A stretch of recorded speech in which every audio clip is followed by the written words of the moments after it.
19,6%. C'est la nouvelle taxe pour les forfaits internet depuis le 1er janvier, alors qu'elle n'était que de 5,5%. Résultat, le 1er février prochain, les opérateurs répercuteront cette augmentation sur les abonnements des box et des mobiles internet. Plus 5 à 20% selon les opérateurs.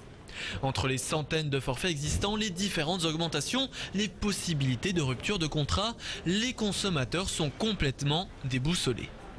L'augmentation est assez faible, quoi. Enfin, ça se voit pas trop sur l'abonnement. Ça doit être moins de 2 euros.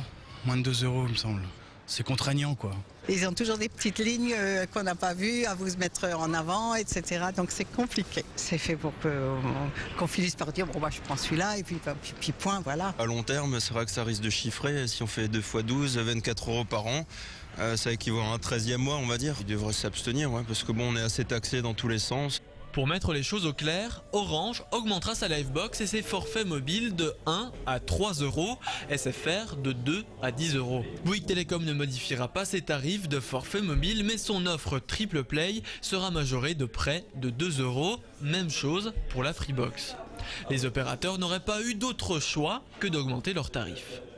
L'impact de la mesure de la hausse fiscale, il est important puisque nous avons pris en charge 20% du coût de cette hausse. Ça représente un montant de 70 millions d'euros. C'est le coût en fait de l'investissement annuel dans le réseau d'accès mobile. Vous voyez que c'est important. Nous continuons à moderniser notre réseau et cela serait au détriment de la qualité de service, de la qualité du réseau et de la modernisation de notre réseau. Si payer plus cher ne vous plaît pas, vous pouvez contre-attaquer. Puisque votre contrat est modifié, le code de la consommation vous autorise à résilier votre contrat sans débourser un seul centime. Mais attention, il faut respecter certaines conditions. Résilier son contrat nécessite, comme je l'ai dit, un peu de méthode. Il s'agit d'abord pour l'opérateur de vous informer un mois avant la hausse effective au plus tard que cette hausse aura lieu, cette date de hausse.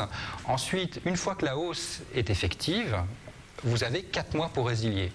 Et durant ces 4 mois, vous avez le temps d'étudier les offres qui sont sur le marché aujourd'hui.